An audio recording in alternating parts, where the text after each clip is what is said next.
What do you do uh, when multiple teams like me or like Maddie are trading up or trading down, or in Maddie's case, taking win now stances? So, are you forced to go into a productive struggle when a lot of teams are trading up, or do you stay the course and just draft your team a DT? Talk to us about your thoughts on dynasty startup strategy.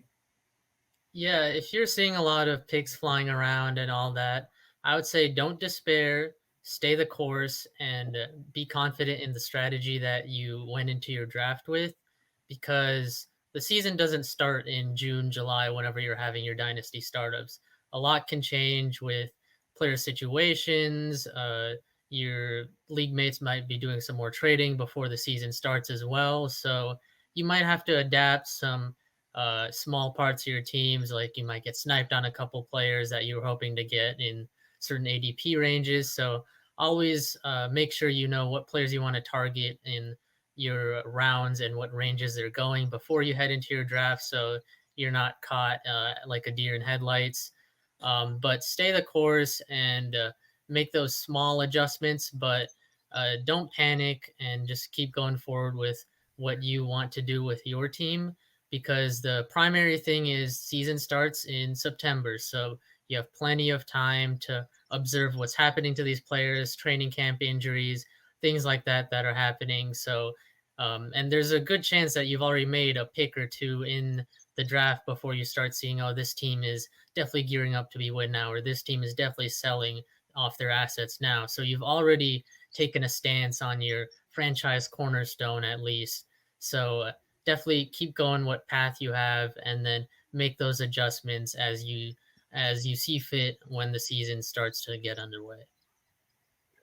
Yeah, my thoughts pretty much exactly there. So pretty much the headline of "Stay the Course" is exactly my thoughts on the matter. So I was going for more of a neutral strategy. I wanted to see how the first few rounds shook out to determine whether or not I kind of wanted to go more towards win now, or as you can see, I'm kind of building a youthful core that has a lot of promise and upside. As you can tell from my build, I am a player who is less risk averse than others.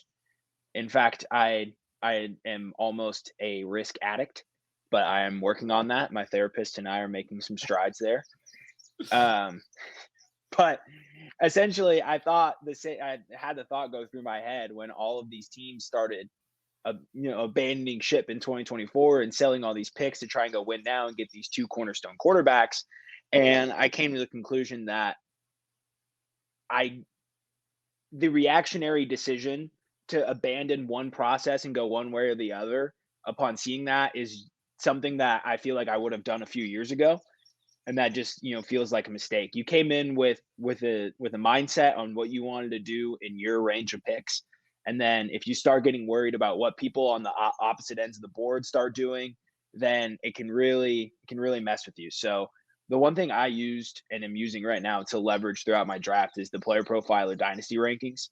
So the really cool thing about that is we have dynasty rankings from the three different strategies, right? Neutral, win now, and rebuild. And so I made kind of an aggregate data set where I was able to see the differences between win now, neutral, win now, neutral, and rebuild ranks all in a row very quickly. And so I started to find players that were hovering in the same tiers in all three, so that as long as I wasn't giving up too much value by moving away from a certain player or dropping down, maybe a couple of players or two in the rankings. DK taking a guy like DK Metcalf over Stephon Diggs because of his age and his upside in that Seattle offense.